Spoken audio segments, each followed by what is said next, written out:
Start. हाँ दोस्तों नमस्कार। मेरा नाम है डॉक्टर अवधेश कुमार तिवारी। मैं टीम आनंद का एक हिस्सा हूँ। और दोस्तों आज मैं आपके सामने फिर एक नया वीडियो लेके उपस्थित हुआ हूँ।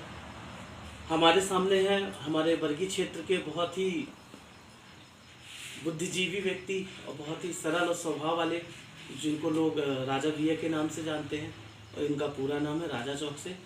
तो हमने इनको एक दवाई के बारे में सजेस्ट किया था। मैं बताऊं दवाई के बारे में, इससे ज़्यादा अच्छा होगा कि हमने जिनको दिया था हम उन्हीं के मुंह से सुनते हैं उनको क्या क्या लाभ हुआ था। क्या नाम है बड़े भैया आपका? राजा भैया चौक से। अच्छा, तो क्या जॉब करते हैं बड़े भैया? मैं शिक्षक हैं। तो ये जो दवाई आपके पास है भैया, इसके बारे में आपको कहाँ से जानकारी मिली और आपको क्या क्या समस्याएं थी और इसको पीने से क्या क्या लाभ हुआ, ये मैं जानना चाहता हूँ। समस्या तो मुझे बहुत पहले से थी, लेकिन अभी मेरी बाईपास सर्जरी हुई 23 अप्रैल को। जी जी। उसके बाद से बहुत ज़्यादा वीकनेस महसूस करने लगा था मैं अपने आप को, और सोचता था क्या लूँ क्या ना लूँ। डॉक्टर से भी पूछा मैंने जिस डॉक्टर को मैं दिखाता हूँ, तो उन्होंने कई प्रकार की दवाइयाँ बताई, तो मेरे को विश्वास नहीं चला। तो मेरा विश्वास आपके ऊपर हमेशा से, जो आपने मुझे संदेश दिया है, सजेस्ट किया है, तो मैंने वो लिया हूँ। तो कहते हैं ना कि जब मिलना खुदा मिलना रहता है, तो उस हिसाब से आप मुझे मिल गए। और जब मैंने आपसे पूछा तो आपने नर्वो रूट के बारे में मुझे बताया, और ये भी बोला आपने कि आप इसको पी के देखो, अगर अच्छा रिजल्ट हो तो आगे का और लेना। तो मुझे रिजल्ट इसका 3 दिन में समझ में आ गया। तो मैंने 3 दिन पिया, उसके बाद मुझे लगा कि नहीं अच्छा है, तो इसको मैंने 1 बाटल ले लिया हूँ। और लेने के बाद मेरे घुटनों, एड़ी, बदन में दर्द, वीकनेस बनी रहती थी, और अंदर से बहुत निराशा महसूस करने लगा था। लेकिन इसको 1 बाटल पीने के बाद अपने आप को मैं संतुष्ट हूँ।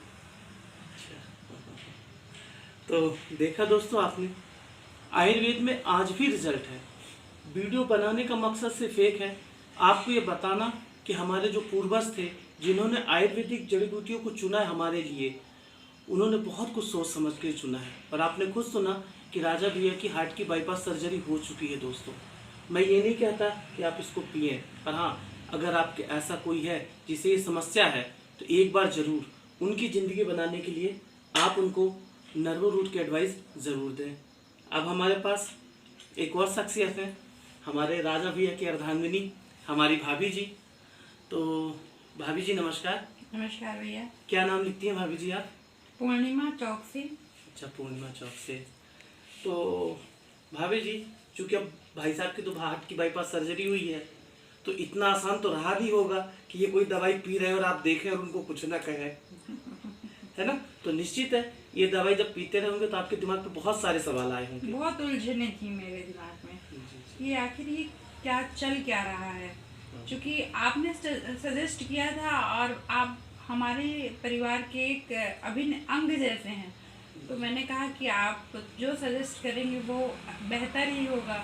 फिर इसके बाद ये 1 सप्ताह के लगभग जैसे इन्होंने शुरू किया, तो इनके चेहरे का ग्लो भी वापस आ गया, और धीरे धीरे जो कमज़ोर से लगते थे तो उसमें भी काफ़ी इनको रिलीफ मिला। और मतलब क्या कहें कि जैसे ईशा से 600 वर्ष पूर्व का समय और 1000 तक का समय स्वर्ण युग कहा जाता था आयुर्वेद का। महर्षि चरक जन्म में, और भी आर्यभट्ट वगैरह जो हमारे आचार्य हैं उनका जन्म हुआ। तो मुझे ऐसा लगता है कि वास्तव में वो स्वर्ण युग अब आने वाला है इनको देख के। नहीं बिल्कुल भाभी जी। अच्छा, अभी मैंने जब बात किया था आपसे, तो आपने मुझे बीच में बोला था कि आपने भी थोड़ा सा टेस्ट करके देखा था इसको। हाँ बिल्कुल, मुझे ऐसा लग रहा था कि आखिर ये है क्या कि इनके चेहरे में ग्लो आ रहा है, इनको राहत मिली। मुझे भी थोड़ा सा पेन था शरीर में, तो फिर मैंने भी कहा कि थोड़ा सा मैं भी लूँ। यद्यपि ये जेंट्स की है, तो फिर मैंने भी लिया, तो मुझे भी थोड़ा सा आराम लगा। तकलीफ जो शारीरिक थी वो दूर हुई, तो मेरा भी विश्वास इसमें वापस आ गया है। और था ही, पहले से ही था, आयुर्वेद बेस्ट है। धीरे से आराम लगता है, लेकिन जड़ से ये निदान करती है किसी रोग का। काफी सही। और अब हमें नवजीवन जैसा मिला है। जो इनको हार्ट था, मतलब कमज़ोर से ही दिखते थे, 6 महीने हो चुके हैं बाईपास सर्जरी को, तो फिर परेशान रहते थे अंदर ही अंदर, कह नहीं पाते थे। लेकिन अब नर्वों के आ जाने से मुझे एक अब थोड़ा सा निश्चिंत सी लाइफ हो गई है कि चलो अब नर्वो ये ले रहे हैं तो अब सब ठीक हो जाएगा। बल्कि एक लास्ट सवाल आपसे था, ये दवाई पीने के बाद आपको राहत मिली है ना? बस कम शब्दों में आपसे ये जानना चाहूँगा, ये बस आप अपने पास रखेंगे ये दवाइयाँ, या आप अपने परिचय के लोगों को और इसकी सलाह देंगे? नहीं, मेरे पास जितने भी लोग रहेंगे जी जी। तो मैं सबको ये सलाह दूंगा कि भाई ये लो, क्योंकि अब इसी तरफ ज़माना आ गया है, लोग दवाइयों से परेशान हो गए हैं। विश्वास इसमें मेरा जमा है एलोपैथी। तो मेरे साथ के लोगों का भी जमेगा। ऐसे बहुत से लोग ग्रसित रहते हैं, परेशान रहते हैं ना। कई लोगों ने मेरे से इसके बारे में पूछा भी। अच्छा। अब ये पता नहीं कि आपने बताया, किसी और ने बताया उनको कि आपने लिया है ना। बीच में कुछ लोगों ने बोला भी कि आपके चेहरे का रंग बदल गया है, क्या ले रहे हो, तो फिर मैंने उनको बताया भी इसके बारे में। तो धन्यवाद बड़े भैया और भाभी जी, आपने अपना कीमती समय